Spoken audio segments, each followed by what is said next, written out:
Πώς να χειρίζεστε τον προσωπικό σας υπολογιστή ZX Spectrum. Μέρος πρώτον.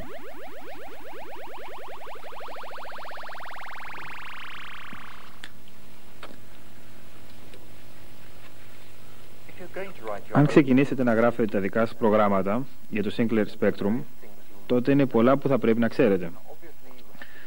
Πριν αποφασίσετε με ποιο είδος ασχοληθείτε, όπως παιχνίδια, εκπαιδευτικά ή και επαγγελματικά, πρέπει να είστε εξοικειωμένοι με τις δυνατότητες του κομπιούτερ σας, όπως τα χρώματα, τα κείμενα, οι υπολογισμοί και τα γραφικά σχήματα που μπορεί να επεξεργαστεί. Επιπλέον θα χρειαστείτε βαθιά γνώση της γλώσσας προγραμματισμού BASIC, που θα είναι και ο τρόπος με τον οποίο θα εισάγετε τις οδηγίες σας στο κομπιούτερ. Τώρα, αν έχετε εργαστεί με την κασέτα Horizons που συνοδεύει το Spectrum, θα υπάρχει εμπειρία από τα προγράμματα, παραδείγματα, γύρω από τον ήχο, τα χρώματα, τα γραφικά και τα κείμενα. Έτσι, ο σκοπός αυτής της βιντεοκασέτας είναι να συζητήσουμε γύρω από τη γλώσσα BASIC και τις διάφορες εντολές που θα χρειαστείτε για να κάνει το κομπιούτερ αυτά που εσείς θέλετε. Τώρα δεν έχουμε χρόνο να ασχοληθούμε αναλυτικά με την κάθε εντολή.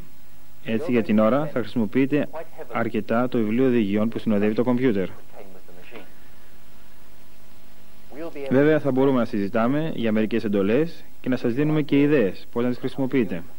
Αλλά εσείς θα βασίζεστε πάντα στο βιβλίο για τις λεπτομέρειες και θα ανατρέχετε σε αυτό σε κάθε πρόβλημα.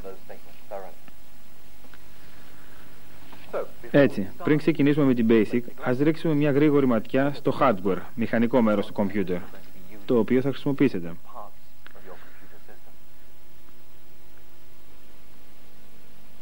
Τώρα θα ξοδέψετε περισσότερη από την ώρα σας κοιτάζοντας την οθόνη.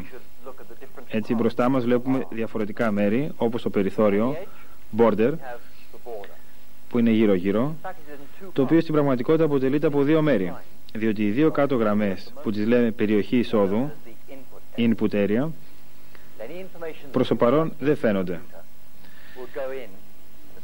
και χρησιμοποιούνται και από το κομπιούτερ για να μας στέλνει διάφορα μηνύματα.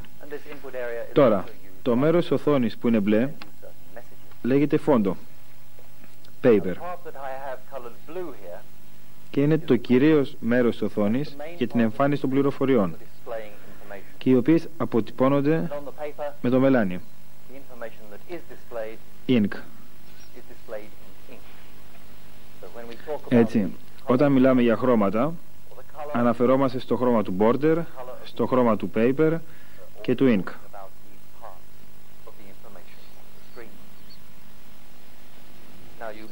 Τώρα, θα βασιστείτε στο κασετόφωνο σας για να μεταφέρετε προγράμματα στο κομπιούτερ σας και να σώσετε άλλα που έχετε γράψει εσείς. Τώρα, χρησιμοποιώ ένα ειδικά σχεδιασμένο για κομπιούτερ κασετόφωνο. Αλλά, εάν έχετε δουλέψει με το δικό σας κασετόφωνο την κασέτα Horizons, πάει να πει ότι δεν έχετε κανένα πρόβλημα.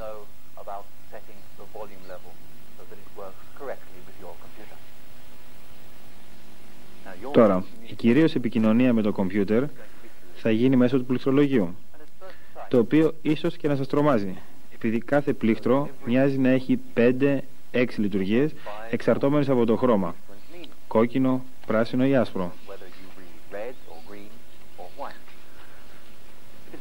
Δεν είναι τελικά τόσο δύσκολο να τα κατανοήσουμε, αρκεί να το εξετάσουμε προσεκτικά. Ας ρίξουμε μια ματιά σε ένα πλήκτρο για να δούμε τις επιγραφές που βρίσκονται πάνω του. Ας πάρουμε το πλήκτρο B. Έχει την εντολή border πάνω στο πλήκτρο, την bin από κάτω και την bright ακριβώς από κάτω. Υπάρχει ακόμα και ένα αστέρι σε κόκκινο χρώμα. Με πρόθεση να μάθουμε τι θα δώσει όταν το πατήσουμε, απαιτείται να κοιτάμε κάθε φορά τον cursor, δηλαδή το φωτεινό σημαδάκι στο κάτω άκρο της οθόνης. Το K που αναβοσβήνει μας λέει ότι η BASIC περιμένει μία από τις άσπρες εντολές, keyword. Στην προκειμένη περίπτωση την border.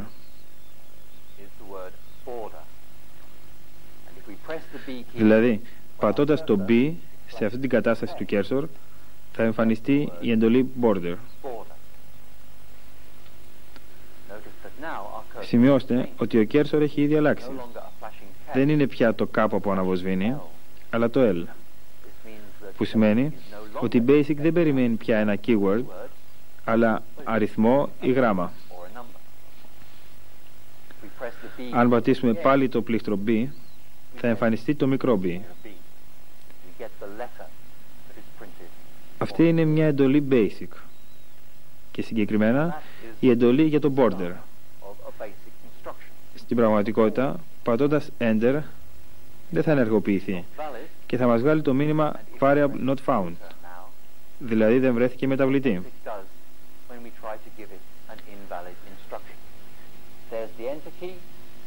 Για λίγο ας αγνοήσουμε αυτό το μήνυμα και ας πατήσουμε πάλι Enter για να βγει ξανά το K.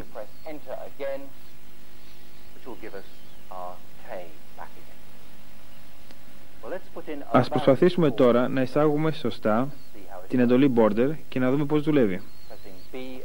Πατώντας πάλι B εμφανίζεται το border και αυτή τη φορά θα εισάγουμε ένα νούμερο, μια και πάνω από τους αριθμούς στο πάνω μέρος του πληκτρολογίου διακρίνουμε 8 χρώματα. Ας πούμε ότι θέλουμε να δοκιμάσουμε πράσινο border. Τότε θα εισάγουμε τον αριθμό 4 και αμέσως μετά πάλι Enter. Θα έχουμε ένα άμεσο αποτέλεσμα, δηλαδή πράσινο περιθώριο, πράσινο border. Εάν δεν επιθυμούμε το πράσινο χρώμα, μπορούμε να ξαναεισάγουμε border 7 για να επιστρέψουμε στο άσπρο περιθώριο.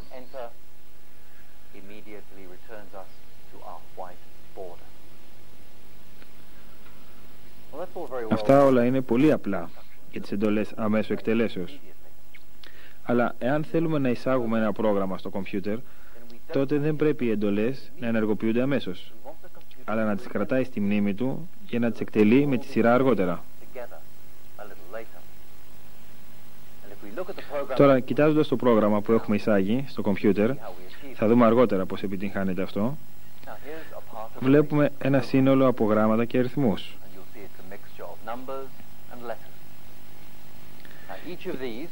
Η REM, Paper, Ink, CLS είναι keywords της Basic και είναι εύκολο να τις διακρίνουμε στη λίστα του προγράμματος επειδή είναι με κεφαλαία γράμματα, ενώ τα μικρά γράμματα είναι πληκτρολογημένα από εμένα. Αλλά το σημαντικότερο είναι να ξέρετε ότι στην αρχή της κάθε γραμμής υπάρχει ένα νούμερο, το οποίο λέγεται line number, αριθμός γραμμής. Από αυτά τα νούμερα καταλαβαίνει η Basic ότι δεν είναι εντολή που εκτελείται αμέσως, αλλά μία γραμμή που αποθηκεύεται στο πρόγραμμα. Μη σας ενοχλεί, όπως τώρα, που η γραμμή με τις εντολές της Basic προχώρησε μέχρι την κάτω γραμμή, η οποία και αυτή θεωρείται γραμμή της Basic. Έτσι, κάθε γραμμή στο πρόγραμμά μας χαρακτηρίζεται από έναν αριθμό, ο οποίος συνήθως αυξάνεται ανά 10 για κάθε καινούρια γραμμή. Αυτή τη στιγμή έχουμε τους αριθμούς 1 και 2 στην αρχή της κάθε γραμμής, τις οποίες η Basic τις χρησιμοποιεί για να ορίσει τη σειρά με την οποία θα εκτελεστούν οι εντολές του προγράμματος. Θα τοποθετήσουμε μία εντολή border ανάμεσα στην εντολή που ορίζει το χαρτί και στην εντολή που ορίζει το μελάνι. Άρα πρέπει να τη χαρακτηρίσουμε με ένα νούμερο από το 10 μέχρι το 20. Ας τη δώσουμε τον αριθμό 15, πατώντας 1 και μετά 5. Τα αριθμητικά πλήκτρα δεν έχουν πάνω τους keywords και έτσι έχουμε τον αριθμό 15. Μετά να πατήσουμε το πλήκτρο B, το οποίο μας ενεργοποιεί την εντολή border, μια και το K αναβοσβήνει πάνω στον cursor, και να ζητήσουμε πράσινο περιθώριο. Το πράσινο χρώμα βρίσκεται πάνω από το νούμερο 4 και βλέπουμε ότι πατώντας Enter το border δεν άλλαξε χρώμα. Δηλαδή η εντολή μας δεν εκτελέστηκε, αλλά κοιτώντας πίσω στη λίστα με τις εντολές βλέπουμε ότι έχουμε αριθμό 15, border 4. Άρα η νέα αυτή γραμμή της basic, η οποία εξαρτάται από το νούμερο που δώσαμε, είναι ένας αριθμός γραμμής.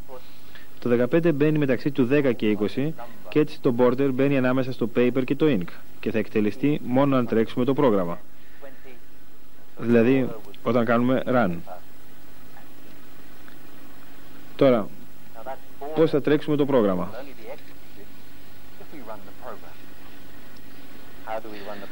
Λοιπόν, το πλήκτρο R έχει πάνω την εντολή run. Αυτό λέει στην basic να εκτελέσει όλες τις εντολές στο πρόγραμμα. Δεν θα το κάνει βέβαια μέχρι να πατήσουμε enter.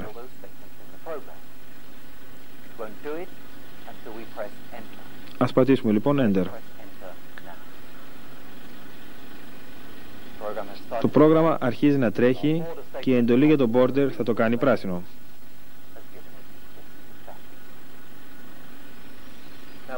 Τώρα, ας μην κοιτάξουμε για την ώρα το υπόλοιπο πρόγραμμα, μια και θα επανέλθουμε αργότερα. Αλλά ας ρίξουμε μια ματιά σε μερικές από τις εντολές της basic που βρίσκονται σε αυτό.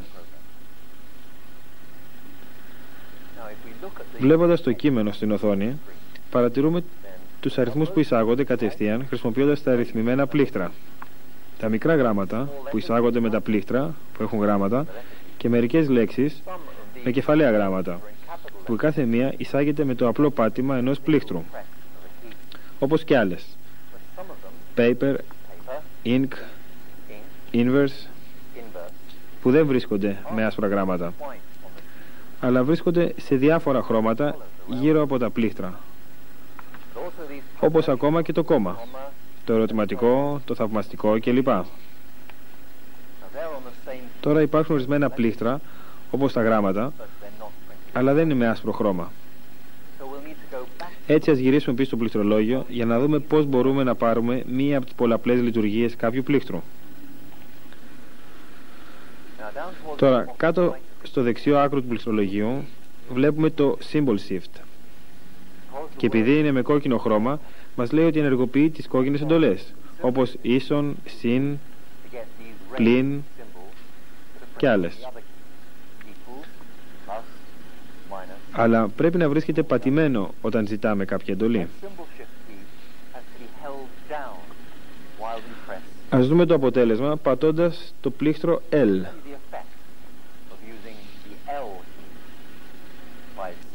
Όταν ο cursor είναι K, μας δίνει LED. Όταν ο cursor είναι L, πατώντας το ίδιο πλήκτρο, μας δίνει το γράμμα L.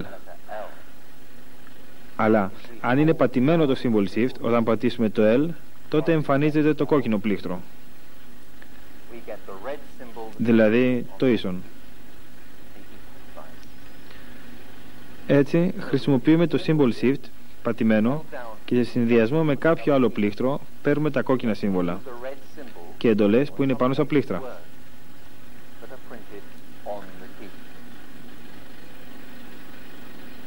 Βέβαια παραμένει το πρόβλημα πώς να καλούμε τις πράσινες εντολές που είναι πάνω από τα πλήκτρα και τις κόκκινες που είναι κάτω από αυτά. Στην προσπάθειά μας να τα ενεργοποιήσουμε, ας δούμε τι σημαίνει Extended Mode. Είδαμε πώς λειτουργεί το Symbol Shift μόνο του. Ας δούμε τώρα πώς λειτουργεί και σε συνεργασία με το Cap Shift που βρίσκεται κάτω αριστερά στο πληκτρολόγιο. Λοιπόν, παρατηρήστε το cursor που είναι K. Αν πατήσω ταυτόχρονα το Cap και το Symbol Shift, το K γίνεται E. Δηλαδή είμαστε στην Extended Mode, κατάσταση επεκτάσεως. Και τώρα αν πατήσω ένα πλήκτρο, θα εμφανιστεί η πράσινη εντολή που είναι από πάνω του. Δηλαδή αν πατήσω το C, τότε εμφανίζεται το L print που είναι από πάνω του, σαν πράσινη εντολή. Σημειώστε ότι ο cursor έχει αλλάξει πάλι σε L. Δηλαδή η Extended Mode διαρκεί για ένα μόνο πάτημα. Ας ξαναγυρίσουμε για λίγο στην Extended Mode, αλλά αυτή τη φορά, ενώ πατάω το C, κρατώ ταυτόχρονα και το Symbol Shift πατημένο.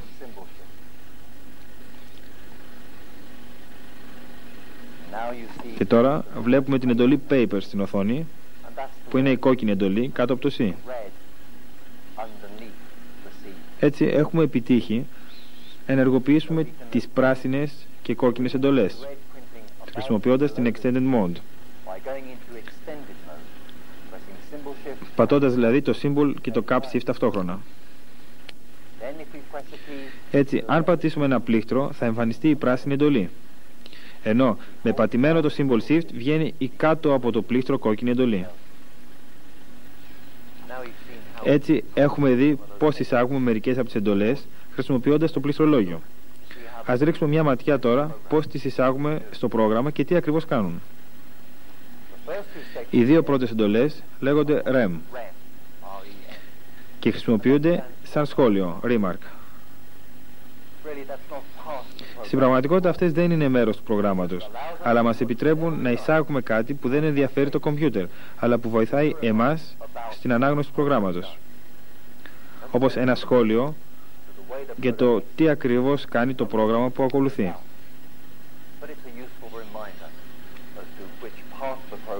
Δεν επηρεάζει καθόλου την εκτέλεση του προγράμματος ή τα αποτελέσματα που θα βγάλει, αλλά είναι πολύ χρήσιμο για να μας υπενθυμίζει τι ακριβώς κάνει το κομμάτι του προγράμματος που έχει το REM.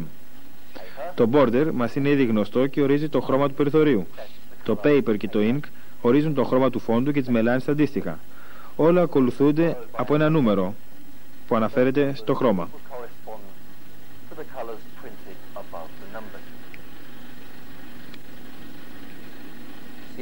CLS είναι μια ωραία και απλή εντολή που σημαίνει Clear the screen, δηλαδή καθάρισε την οθόνη.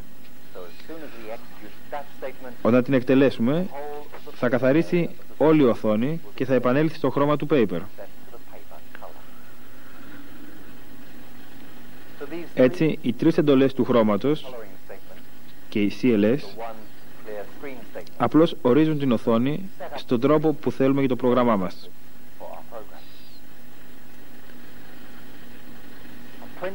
Η εντολή print, τύπωσε, δεν τυπώνει στο χαρτί, αλλά στην οθόνη. Έτσι, η φράση A, body, weight θα τυπωθεί στην οθόνη με μελάνι 1 σε φόντο με χρώμα 5, που είναι μπλε πάνω σε γαλάζιο φόντο.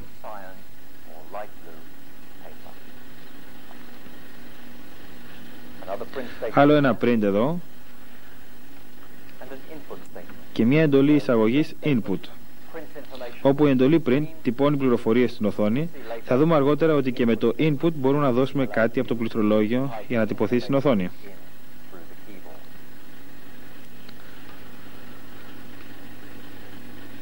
Τώρα, ένα πρόγραμμα μπορεί να περιέχει πολλές εντολές, μερικές από τις οποίες φαίνονται στην οθόνη.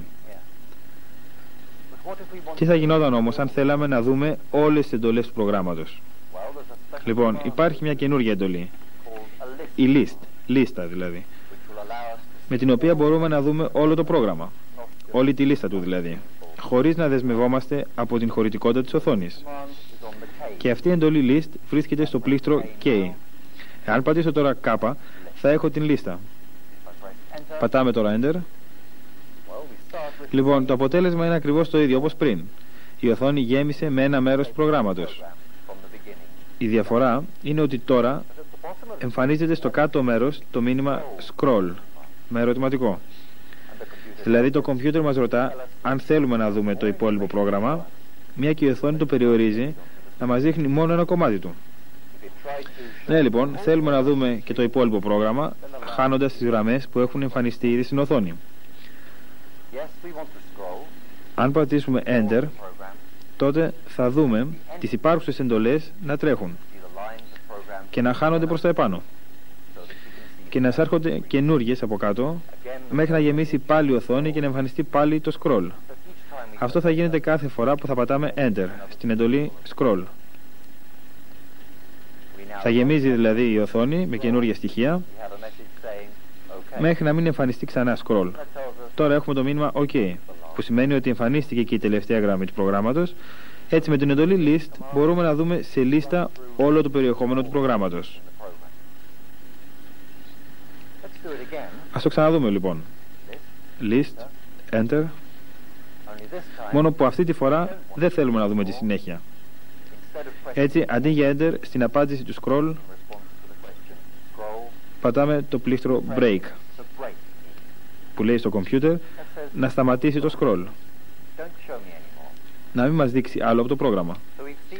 Έτσι, είδαμε πώς να εισάγουμε γραμμές σε ένα πρόγραμμα Basic, πληκτρολογώντας τον αριθμό γραμμής και μετά την εντολή. Είδαμε πώς να χρησιμοποιούμε τα πολλαπλά πλήκτρα για να έχουμε το επιθυμητό αποτέλεσμα, χαρακτήρα για εντολή. Τώρα, πριν ξεκινήσουμε με ένα ολοκληρωμένο πρόγραμμα, κάτι άλλο που ήθελα να βλέπαμε είναι πώς κάνουμε editing. Δηλαδή, πώς αν κάνουμε ένα λάθος θα το διορθώσουμε χωρίς να εισάγουμε από την αρχή ολόκληρη την πρόταση. Θα χρησιμοποιήσουμε το ίδιο πρόγραμμα κάνοντας μερικές αλλαγές επάνω του.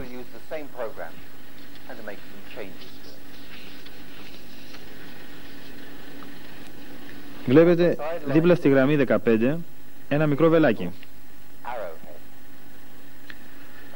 που μας λέει ότι για το κομπιούτερ αυτή είναι η τρέχουσα γραμμή. Δηλαδή αν θελήσουμε να κάνουμε αλλαγές θα τις κάνουμε σε αυτή τη γραμμή. Μπορούμε να μετακινήσουμε αυτό το βελάκι σε διαφορετικές γραμμές χρησιμοποιώντας το επάνω και κάτω βελάκι πληκτρολογίου. Αυτά βρίσκονται στα πλήκτρα 6 και 7 αντίστοιχα, αλλά είναι με λευκό χρώμα, άρα χρειάζονται το Cap Shift πατημένο για να ενεργοποιηθούν. Τώρα ας πατήσουμε Cap Shift και το 7. Θα δούμε το βελάκι στη γραμμή 10.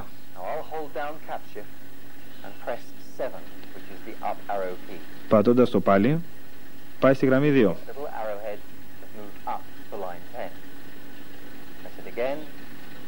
Και ξανά στη γραμμή 1.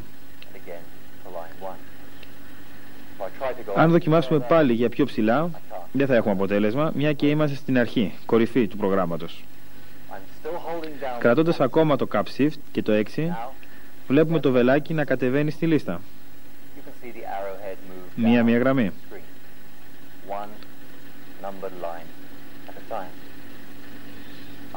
Τώρα βρισκόμαστε στο τέλος της οθόνης, που είναι η γραμμή 140. Αν συνεχίσω, θα δούμε ότι το κείμενο γλιστράει μια θέση προς τα επάνω, για να χωρέσει η 150, χάνοντας τη γραμμή στην κορυφή της οθόνης. Έτσι, συνεχίζοντας, πηγαίνουμε στη γραμμή που μας ενδιαφέρει. Βέβαια, σιγά σιγά. Εάν όμως θελήσουμε να πάμε γρήγορα, σε μια γραμμή μακριά από αυτή που βρίσκεται το βελάκι, τότε θα χρησιμοποιήσουμε την εντολή List πάλι. Μόνο που αυτή τη φορά με έναν αριθμό μαζί. Εάν πούμε List 10, List 1, 0 και Enter, θα δούμε τη λίστα του προγράμματος από τη γραμμή 10 και μετά, με το βελάκι στη γραμμή 10. Και επειδή υπάρχει και άλλο πρόγραμμα πέραν της οθόνης, υπάρχει πάλι η ερώτηση Scroll. Πατάμε Break, μια και δεν θέλουμε τη συνέχεια. Τώρα ας υποθέσουμε ότι επιθυμούμε να αλλάξουμε τη γραμμή 10. Αντί για Paper 5 θέλουμε Paper 7. Θα μπορούσαμε βέβαια να ξαναεισάγουμε την εντολή 10 Paper 7.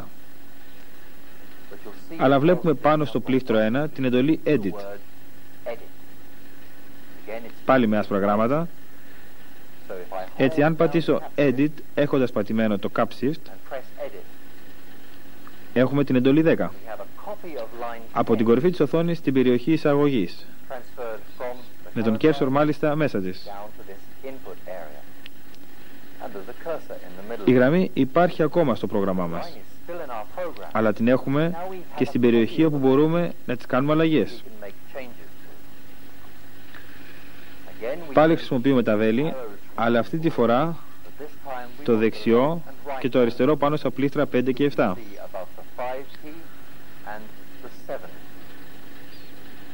Που είναι και αυτά με άσπρο χρώμα, δηλαδή με το Cap Shift πατημένο.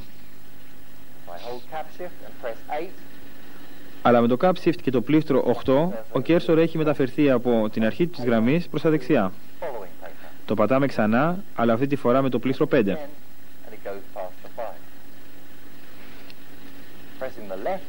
Αυτή τη φορά κινείται προς τα αριστερά, στην αρχή της γραμμής. Έτσι, με το 5 και το 8 έχουμε κίνηση προς τα αριστερά και στα δεξιά αντίστοιχα. Δηλαδή μπορούμε να πάμε σε οποιοδήποτε σημείο της γραμμής. Τώρα θα αλλάξουμε το 5 με το 7. Δηλαδή να σβήσουμε το 5 και να δώσουμε 7.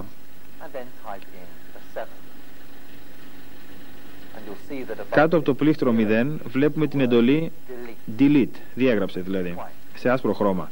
Έτσι, αν με πατημένο το cap shift πατήσουμε 0, τότε διαγράφεται το 5. Τώρα η γραμμή μας έχει 10 paper. Μπορώ να δώσω 7, οπότε θα έχουμε 10 paper 7. Τώρα αυτό που έχουμε να κάνουμε είναι να εισάγουμε αυτή τη γραμμή στο πρόγραμμά μας, αντικαθιστώντας την προηγούμενη. Το μόνο που έχουμε να κάνουμε είναι να πατήσουμε Enter. Βλέπουμε και το αποτέλεσμα. Στη γραμμή 10 υπάρχει ακόμα το βελάκι που μας δείχνει ότι η γραμμή αυτή είναι προς αλλαγή. Αλλά στη νέα της μορφή, Paper 7, έχει ήδη εισαχθεί στη λίστα μας. Η παλιά, αυτή με το Paper 5, έχει εξαφανιστεί εντελώς. Για να το καταλάβουμε αυτό καλύτερα, ας ξανατρέξουμε το πρόγραμμα για να δούμε αν όντως έχει αλλάξει. Πατάμε το πλήστρο R για Run και Enter. Το πρόγραμμα επανέρχεται, αλλά αυτή τη φορά με άσπρο paper, φόντο δηλαδή. Το νούμερο 7. Τώρα, αυτό το πρόγραμμα που ακολουθεί είναι γραμμένο στη βιντεοκασέτα σαν ήχος και μπορείτε να το αντιγράψετε στο κασετόφωνο σας για να το περάσετε στο κομπιούτερ.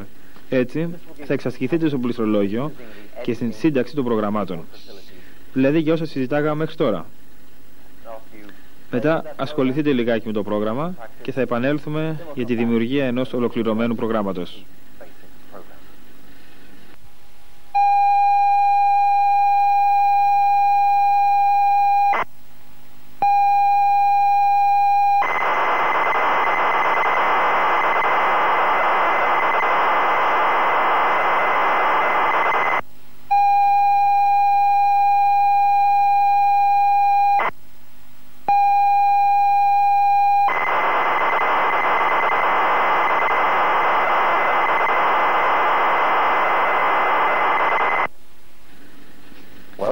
Λοιπόν, ας τρέξουμε αυτό το πρόγραμμα για να δούμε τι κάνει και πώς το κάνει.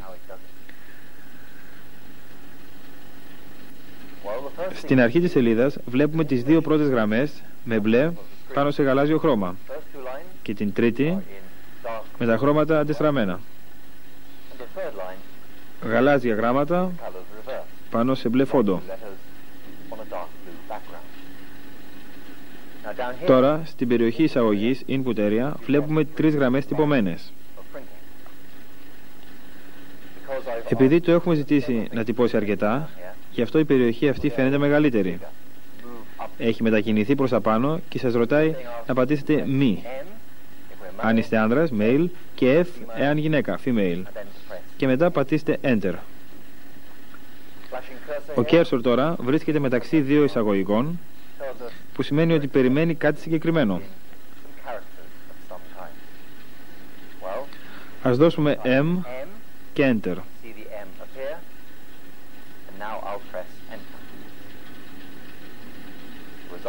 Το αποτέλεσμα είναι να εμφανιστεί μια καινούρια γραμμή που αφού μας αναφέρει το φύλλο, περιμένει την απάντησή μας για τον αριθμό που μας ζητάει, το ύψος. Δώστε το ύψος σας σε εκατοστά. Παρατηρούμε ότι δεν έχουμε εισαγωγικά γύρω από τον cursor. Αυτό σημαίνει ότι περιμένει ένα νούμερο. Ας δώσουμε 200, που είναι το ύψος σε εκατοστά, και Enter. Και τώρα, αφού δέχτηκε αυτό, σας ρωτάει εάν είστε αδύνατος. S, κανονικός M, βαρύς H, Ας βάλουμε M. Πατάμε Enter. Το αποτέλεσμά του είναι 80. Δηλαδή, το πρόγραμμα υπολόγισε ότι θα έπρεπε να είμαστε 80 κιλά και προσέξτε ότι το 80 αναβοσβήνει.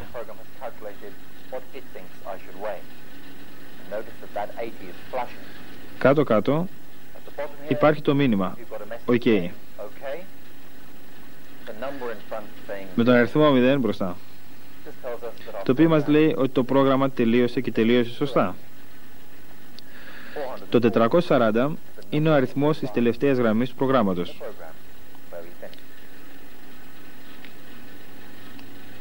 Έτσι το πρόγραμμα έχει 3 μέρη.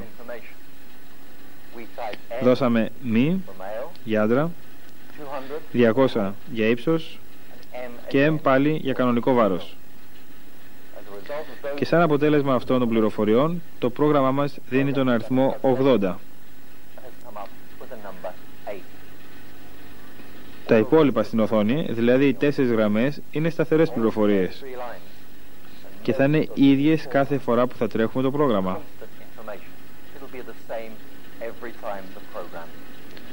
Λοιπόν, αυτά είναι που κάνει το πρόγραμμα. Ας ρίξουμε μια ματιά στις εντολές που χρησιμοποιήσαμε. Αν κάνουμε list το πρόγραμμα, μπορούμε να αναλύσουμε τις εντολές που χρησιμοποιήσαμε. Το paper και το ink, όπως έχουμε δει προηγουμένως, απλώς προσδιορίζουν το χρώμα του φόντου και της μελάνης αντίστοιχα. CLS, Clear Screen, καθαρισμός οθόνης.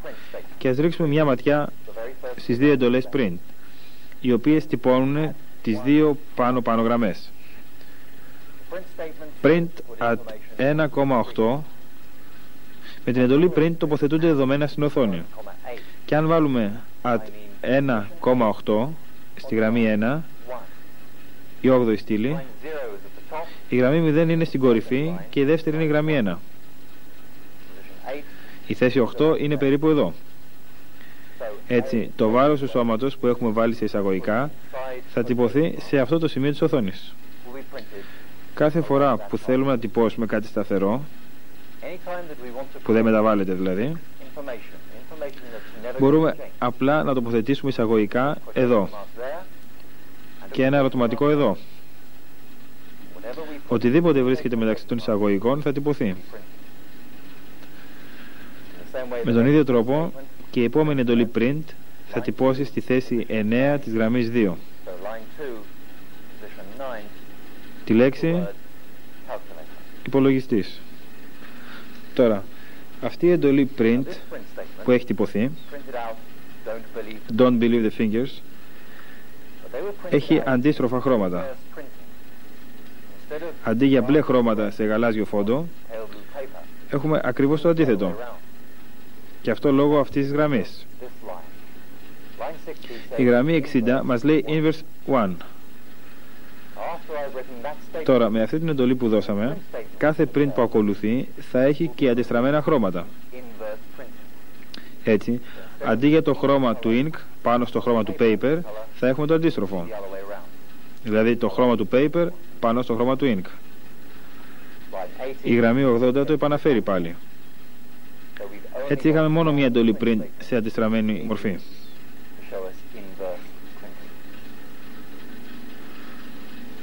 Τώρα, το πρώτο πράγμα που έκανε το πρόγραμμα είναι να εισάγει μία τιμή.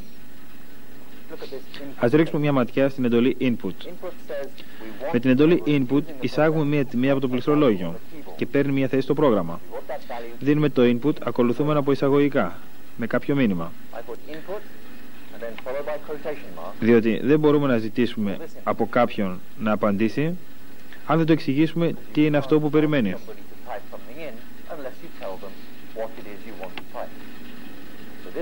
Αυτό είναι δηλαδή που είναι γραμμένο δίπλα στην εντολή input. Και μετά από αυτό ένα ερωτηματικό, ένα α και ένα δολάριο. Τώρα το α δολάριο δεν είναι κάτι προς εκτύπωση. Δεν έχει εισαγωγικά γύρω του. Το α δολάριο είναι το όνομα μιας μεταβλητής. Όπως είπαμε, είναι κάτι που θα πληκτρολογηθεί και θα εισαχθεί στο κομπιούτερ. Σε ένα μέρος της μνήμης του, που θα το ονομάσουμε α δολάριο, το δολάριο σημαίνει ότι η μεταβλητή είναι μια σειρά από αλφαριθμητικούς χαρακτήρες, γράμματα και αριθμούς. Δηλαδή όχι μόνο αριθμούς. Δηλαδή δεν μπορούμε να κάνουμε υπολογισμούς με το α δολάριο. Θυμηθείτε ότι το πρώτο που έχουμε εισάγει ήταν M για άντρα και F για γυναίκα. Ένα σκέτο γράμμα ακολουθούμενο από Enter. Ένα γράμμα με δολάριο είναι το όνομα της περιοχής της μνήμης που μπορούμε να κρατήσουμε μερικούς χαρακτήρες. Για παράδειγμα, ένα γράμμα. Αργότερα στο πρόγραμμά μας θα χρησιμοποιήσουμε το α δολάριο επειδή θέλουμε να δούμε ποιος χαρακτήρας δόθηκε από το πληκτρολόγιο. Αυτό γίνεται στην επόμενη γραμμή. Εάν το α δολάριο είναι ίσο με M, τώρα υπάρχει μια ερώτηση που ρωτάει για τον χαρακτήρα αυτό. Είναι στη θέση του α δολάριο το M. Το if κάνει την ερώτηση και θα λειτουργήσει μόνο με θετική απάντηση.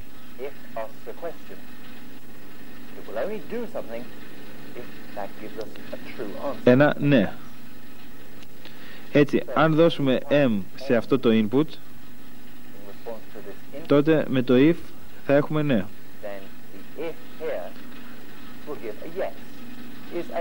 Είναι το α δολάριο ίσο με M? Ναι, είναι. Ναι, δώσαμε M. Η επόμενη εντολή, εάν το α είναι ίσο με F, κάνει μια άλλη ερώτηση για την ίδια μεταβλητή. Ήταν το F που δώσαμε. Το M και το F είναι οι δύο μεταβλητές που το πρόγραμμα περίμενε. Το S δολάριο με τον ίδιο τρόπο είναι μια άλλη μεταβλητή. Και επειδή υπάρχει το δολάριο μετά το όνομά του, σημαίνει ότι διαχειρίζεται αλφαριθμητικούς χαρακτήρες, όπου α δολάριο βάζουμε μια τιμή εισάγοντάς την με την εντολή input. Μια εντολή let μας επιτρέπει να βάλουμε οτιδήποτε όνομα θέλουμε σε αυτή τη μεταβλητή. Όπως είπαμε, βάζουμε male, άντρας, η λέξη male μέσα στο S δολάριο. Εισαγωγικά εδώ και εδώ σημαίνουν ότι είναι ένα σταθερό όνομα. Έτσι, με αυτή την εντολή let θα τοποθετείτε πάντα η λέξη mail στο S δολάριο. Έτσι, αν για το α δολάριο έχουμε M, τότε το S δολάριο είναι mail. Με τον ίδιο τρόπο, αν το α δολάριο είναι F, δηλαδή αν δώσαμε F στο αντίστοιχο input, τότε το S δολάριο είναι female, γυναίκα. Θυμηθείτε ότι δεν έχει σημασία αν μια γραμμή συνεχίζεται στο αριστερό μέρος της επόμενης. Είναι μια γραμμή όλοι μαζί.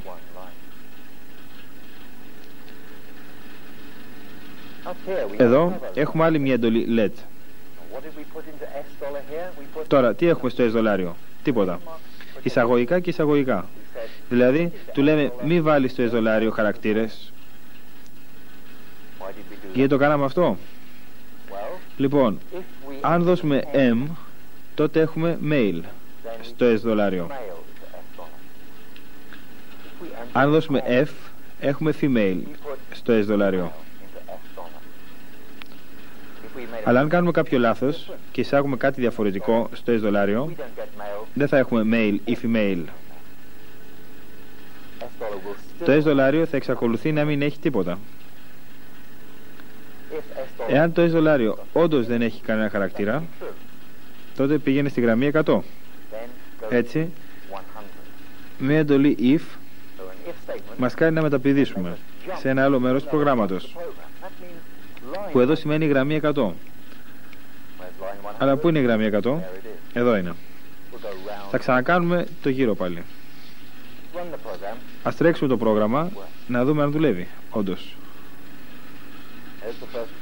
Εδώ είναι η πρώτη ερώτηση. Δώστε M ή F. Ας υποθέσουμε ότι δίνουμε D. Δηλαδή ούτε M ούτε F. Ξανά έχουμε την ίδια ερώτηση. Το πρόγραμμα καταλαβαίνει ότι δεν είναι ούτε M ούτε F. Και έτσι μας ξαναρωτάει. Τώρα, δεν θα ασχοληθούμε με κάθε μία από τις ερωτήσεις που ακολουθούν αναλυτικά, διότι θα έχετε το χρόνο να το κάνετε με την ησυχία σας όταν αντιγράψετε το πρόγραμμα στο κομπιούτερ σας. Αυτό που θα δούμε είναι το τέλος του προγράμματος, όπου γίνεται ο υπολογισμός του βάρους και τυπώνονται τα αποτελέσματα. Είναι οι 5 τελευταίες γραμμές του προγράμματος. Η γραμμή 400 είναι άλλη μία εντολή LED. Πρόκειται να γίνει ένας υπολογισμός και το αποτέλεσμα θα εισαχθεί στη μεταβλητή W. Τώρα το H είναι το ύψος σε εκατοστά και το έχουμε ορίσει νωρίτερα με κάποιο input, πολλαπλασιάζοντάς το, ο αστερίσκος σημαίνει πολλαπλασιασμό, με 0,4. Οι τρεις επόμενες γραμμές, 410, 420, 430, κάνουν υπολογισμούς σύμφωνα με αυτά που έχουμε εισάγει. Εάν έχουμε δώσει F, τότε το S δολάριο θα είναι female. Και αυτό που κάνουμε είναι να πάρουμε την τιμή του W, να την πολλαπλασιάσουμε με 0,8 και να την ξανατοποθετήσουμε στο W. Έτσι το W γίνεται 4 πέμπτα από την αρχική τιμή του. Με τον ίδιο τρόπο, εάν είμαστε βαρύς, το W είναι ίσο με W συν 6, δηλαδή προσθέτουμε 6 στο W, και για τους ελαφρείς διαιρούμε το W με 6. Με αυτές τις 4 εντολές ορίζουμε το W. Αυτή η αρχική τιμή και αυτές οι τρεις αλλάζουν την τιμή του W. Η τελική εντολή print τυπώνει στην θέση 11,5, στη γραμμή 11 θέση 5, στις λέξεις θα έπρεπε να ζυγίζεται W, που είναι η τελική τιμή του βάρους μας μετά τους υπολογισμούς σε κιλά, και γύρω από το W έχουμε flash 1 και flash 0, ερωτηματικά που χωρίζουν τα flash και το W και τους χαρακτήρες που θέλουμε να τυπωθούν. Το flash 1 σημαίνει ξεκίνα αναβοσβήνεις, δηλαδή οτιδήποτε ακολουθεί το flash 1 θα τυπωθεί αναβοσβήνοντας. Αυτό είναι το βάρος W. Το flash 0 θα το επαναφέρει. Έτσι η λέξη κιλά δεν θα αναβοσβήνει. Και μπορούμε να τονίσουμε το κείμενό μας και με έναν άλλο τρόπο, με το bright αντί για το flash. Ας δούμε το αποτέλεσμα του τελευταίου αυτού κομματιού του προγράμματός μας με bright. Βλέπουμε το αποτέλεσμα της αντικατάστασης του flash από το bright. Ένα νούμερο έχει τυπωθεί πιο έντονα και βλέπουμε και τις εντολές που το προκάλεσαν στο 440. Bright 1 και bright 0.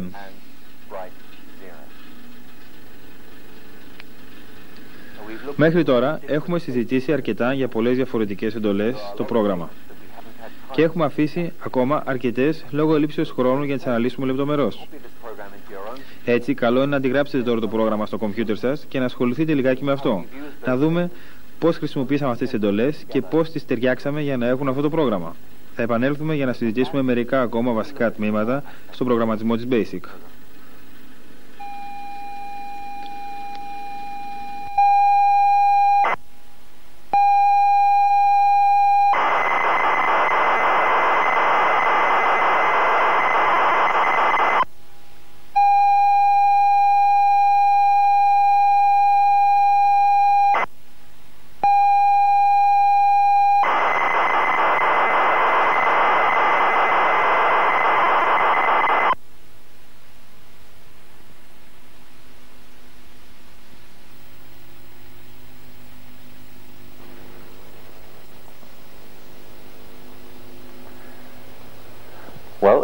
Λοιπόν, όπως βλέπετε, το Sinclair Spectrum είναι ικανό να ελέγξει αρκετά καλά την οθόνη.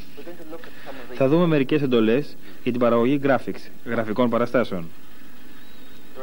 Τρεις είναι οι σπουδαιότερες. Plot, στιγματίζω, draw, σχεδιάζω και cycle, κύκλος. Αλλά πριν ασχοληθούμε διεξοδικά με αυτές τις εντολές, ας ρίξουμε μια ματιά στην οθόνη που θα χρησιμοποιήσουμε τα graphics. Τώρα η οθόνη ορίζεται διαφορετικά. Αντί να υπολογίζουμε με γραμμή και στήλη από πάνω αριστερά, έχουμε το σημείο 0,0 κάτω-κάτω αριστερά. Και κάθε σημείο στην οθόνη προσδιορίζεται με δύο αριθμούς. Ο πρώτος αριθμός δείχνει πόσο απέχει από το αριστερό μέρος της οθόνης και ο δεύτερος από το κάτω μέρος. Από τη θέση 0 αριστερά μπορούμε να πάμε μέχρι τη θέση 255 στα δεξιά. Και από τη θέση 0 κάτω-κάτω μέχρι την 1,75 πάνω-πάνω. Ας δούμε μερικά παραδείγματα. Αυτό το σημείο χαρακτηρίζεται σαν 128,88. 128 στο πλάτος και 88 στο ύψος. Αυτό το σημείο είναι 200 από τα αριστερά και 150 από κάτω. Έτσι έχουμε δύο συντεταγμένες. Οι δύο αριθμοί που το προσδιορίζουν είναι 200 και 150. Οι δύο πρώτες εντολές που θα δούμε είναι η plot και η draw. Η plot μας προσδιορίζει ένα συγκεκριμένο σημείο στην οθόνη και το στιγματίζει και η draw. Στην απλή μορφή της που θα δούμε τώρα σχεδιάζει μια ευθεία γραμμή από το τελευταίο σημείο plot, όπως βλέπουμε και σε αυτό το παράδειγμα.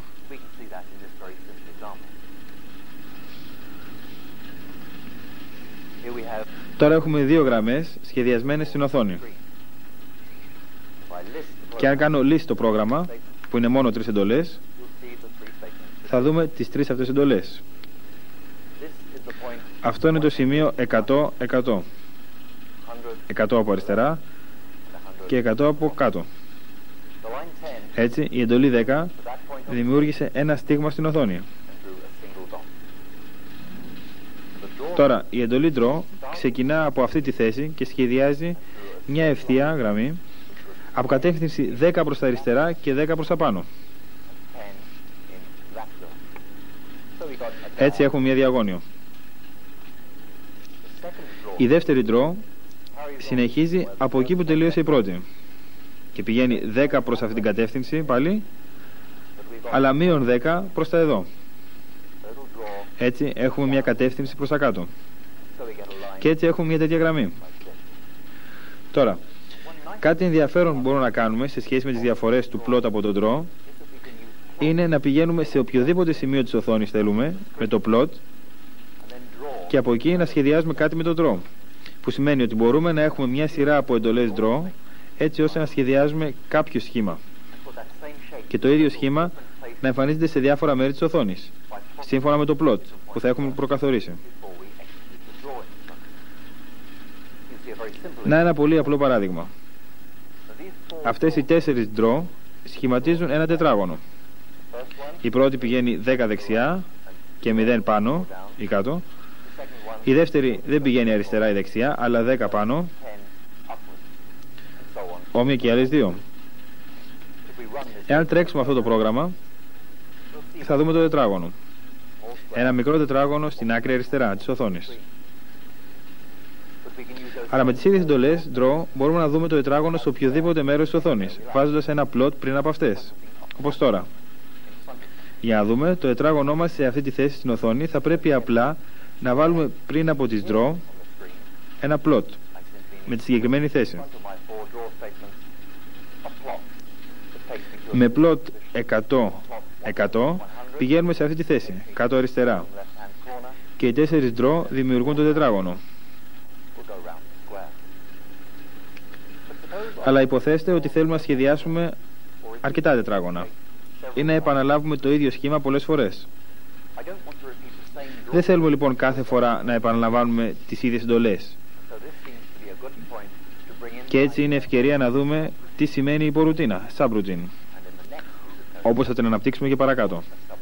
Έτσι, αν δούμε πώς τελειώνουν οι 4 αυτές εντολές, draw, θα παρατηρήσουμε την εντολή return. που λέει στο πρόγραμμά μας γύρνα πίσω. Έχουμε ακόμα και 3 plot. Plot 100-100 όπως πριν, plot 80-20 και plot 0-150. Έτσι, αυτές οι 3 εντολές θα τοποθετήσουν από ένα σημείο στην οθόνη και μετά από κάθε plot έχουμε ένα go sub 1000. Αυτό το go sub σε σχέση και με το return δημιουργούν την υπορουτίνα μας. Όταν η basic πλησιάζει ένα go sub, κατά λέξη σημαίνει go to subroutine, δηλαδή πήγαινε στην υπορουτίνα 1000. Όταν λοιπόν πλησιάζει σε ένα go sub, τότε μεταπηδάει στον αριθμό που της υποδεικνύει και συνεχίζει την εκτέλεση του προγράμματος από αυτόν τον αριθμό. Όταν φτάσει στην εντολή return, όπως λέει και η λέξη, γυρνάει πίσω από εκεί που έφυγε, δηλαδή στην επόμενη εντολή από το go sub, που εδώ είναι το δεύτερο plot, και ξαναπηγαίνουμε στο 1000 πάλι. Έτσι, άλλη μία φορά φτάνουμε στο 1000. Την εκτελούμε και γυράμε πίσω όπου μας περιμένει ένα καινούριο plot και άλλο ένα go sub. Έτσι, γλιτώσαμε να ξαναγράψουμε τα 4 draw. Αυτά θα εκτελεστούν 3 φορές. Μία μετά από αυτό το plot, άλλη μία μετά από αυτό και άλλη μία μετά από αυτό. Ας τρέξουμε το πρόγραμμα να δούμε πώς δουλεύει. Πολύ ωραία. Τα 3 μας plot μας πηγαίνουν σε διαφορετικά σημεία στην οθόνη και μετά από κάθε plot και ένα τετράγωνο.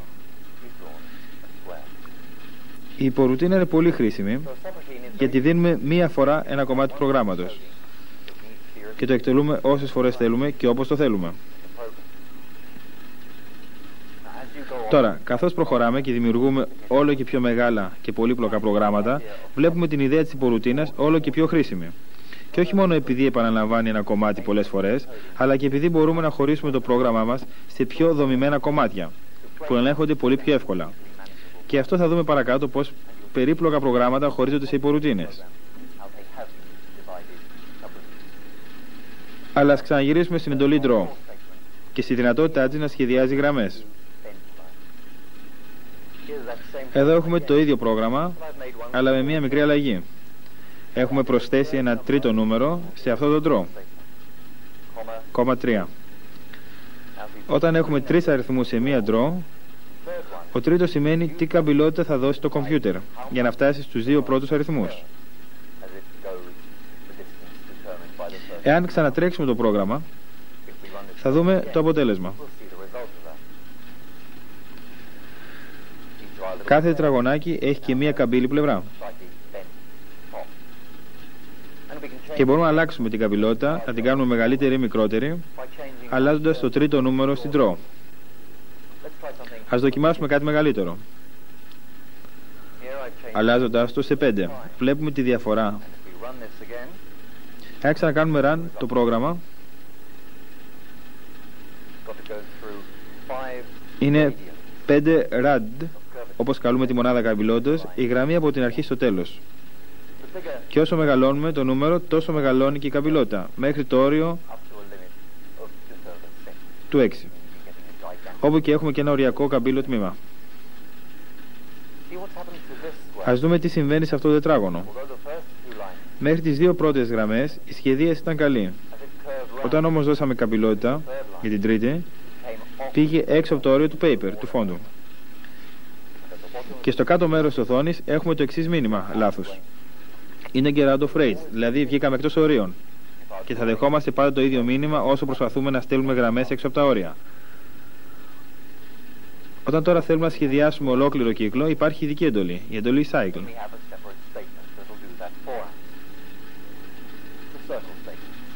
Υπάρχουν 3 κύκλοι στην οθόνη, με τη βοήθεια αυτής της εντολής. Οι 2 πρώτοι αριθμοί στην εντολή υποδηλώνουν τις συντεταγμένες του κέντρου του κύκλου. Έτσι, ο πρώτος και ο τρίτος κύκλος έχουν το ίδιο κέντρο, 100-100. Άρα είναι ομόκεντροι κύκλοι. Ο τρίτος αριθμός δηλώνει την ακτίνα του κύκλου, το μέγεθος του κύκλου. 20 για τον εσωτερικό, 70 για τον εξωτερικό και 10 για τον μικρό στη γωνία. Έτσι, με την draw σχεδιάζουμε κομμάτια κύκλων και με την cycle ολόκληρους κύκλους.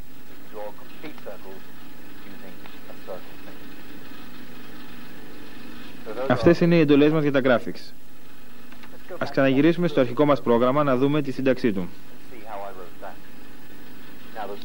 Τώρα τα σχήματα φαίνονται τυχαία. Και όντως έτσι είναι, μια και χρησιμοποιούμε την εντολή randomized και την συνάρτηση RND, με τις οποίες το Spectrum έχει τη δυνατότητα να παράγει τυχαίους αριθμούς. Ας τρέξουμε το πρόγραμμα να δούμε τι ακριβώς κάνει. Βλέπουμε πώς χρησιμοποιούμε αυτές τις εντολές. Ξεκινάμε ένα σταθερό plot 128-88 που είναι περίπου στο κέντρο της οθόνης και χρησιμοποιούμε τις μεταβλητές χ και ψ για να θυμόμαστε τις τρέχουσες συντεταγμένες. Έτσι τώρα είναι στο 128 και 88. Το ψ και χ δημιουργούν ένα καινούριο σημείο στην οθόνη για να σχεδιαστεί μέχρι εκεί μια γραμμή. Και οι τιμές τους βγήκαν τυχαία. Η εντολή draw υπολογίζει την απόσταση οριζόντια και κάθετα από το αρχικό σημείο στο νέο που βρέθηκε. Και στη θέση του χ έχω το χ και του ψ το ψ. Έτσι δεν χρειάζεται να θυμόμαστε πόσο μακριά είναι το νέο σημείο, διότι αυτό είναι το καινούριο μου σημείο εκκινήσεως για το επόμενο draw. Τώρα στη γραμμή 50 υπολογίζεται το καινούριο τυχαίο σημείο. Το draw φτάνει μέχρι εκεί και τα χ και ψ αναπροσαρμόζονται. Έτσι συνεχίζουμε με τυχαία σημεία και τυχαία σχήματα. Η συνάρτηση RND μας δίνει μια τιμή μεταξύ 0 και 1. Μπορεί να γίνει τόσο μικρή σαν 0, αλλά ποτέ ίση με 1. Έτσι, η 170 φορές RND μας δίνει έναν αριθμό μεταξύ 1 και 169. Και αυτή είναι η τιμή του ψ. 150 φορές RND μας δίνει έναν τυχαίο αριθμό κάπου μεταξύ 0 και 249. Και αυτή είναι η τιμή της χ.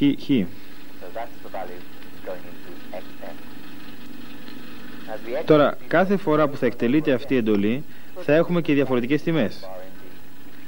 Γι' αυτό και η zigzag γραμμή εμφανίζεται έτσι στην οθόνη. Με την εντολή randomize στην αρχή ξέρουμε ότι κάθε φορά παίρνουμε και διαφορετικές τιμές. Εάν δεν δώσουμε το randomize θα δούμε ακριβώς τις ίδιες τιμές να επαναλαμβάνονται. Η randomize μας εγγυάται για το τυχαίο αποτέλεσμα κάθε φορά. Τώρα, ας χρησιμοποιήσουμε το paper και το ink μαζί με τις εντολές μας των γραφικών, με τον ίδιο τρόπο που τα είδαμε στα προηγούμενα παραδείγματα. Τώρα όμως υπάρχει κάτι άλλο που πρέπει να προσέξουμε. Σε κάθε μπλοκ κάποιου χαρακτήρα στην οθόνη μπορούμε να έχουμε μόνο ένα χρώμα ink και ένα χρώμα paper στην ίδια στιγμή. Θα καταλάβετε αν δείτε την οθόνη μας τώρα. Ξανατρέξαμε το πρόγραμμα και με την πρώτη ματιά δεν μας ενοχλεί στο μάτι. Το αντίθετο μάλιστα. Φαίνεται και εντυπωσιακό. Εάν το παρατηρήσουμε προσεκτικά θα καταλάβουμε τι συνέβη. Ήταν μια κίτρινη γραμμή, έτσι το ink σε όλα τα μπλοκ ήταν κίτρινο. Αλλά το διασταυρώσαμε με μια μαύρη γραμμή και η μαύρη γραμμή έκανε όλα τα χρώματα του ink μαύρα. Έτσι, όπου υπάρχει ένα κομμάτι της κίτρινης γραμμής που συναντάει ένα χαρακτήρα μαύρο, γίνεται ολόκληρο το μπλοκ μαύρο. Έτσι πρέπει να προσέχουμε όταν σχεδιάζουμε Chroma Graphics να κρατάμε τα χρώματά μας σε διαφορετικά blocks όπου είναι δυνατό. Βέβαια δεν είχαμε τον απαιτούμενο χρόνο να καλύψουμε ολόκληρη τη γλώσσα προγραμματισμού Basic σε αυτή τη βιντεοκασέτα. Αλλά ελπίζω να καλύψαμε αρκετά ώστε να κάνετε μια καλή αρχή στην προσπάθεια για τη δημιουργία δικών σας προγραμμάτων. Καλό θα ήταν να μελετούσατε τα προγράμματα που σας δώσαμε μέσω του βίντεο για να εμβαθύνετε στη δομή τους και στη χρήση των διαφόρων εντολών. Και αφού σιγουρευτείτε για όλες αυτές τις εντολές, συμβουλευτείτε ξανά και ξανά το βιβλίο που συνοδεύει το κομπιούτερ, για να ολοκληρώσετε τις μέχρι τώρα γνώσεις, ώστε σε επόμενη κασέτα να προχωρήσουμε και σε πιο βαθιά νερά στον προγραμματισμό.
Αφήγηση Νίκος Ρογκάκος.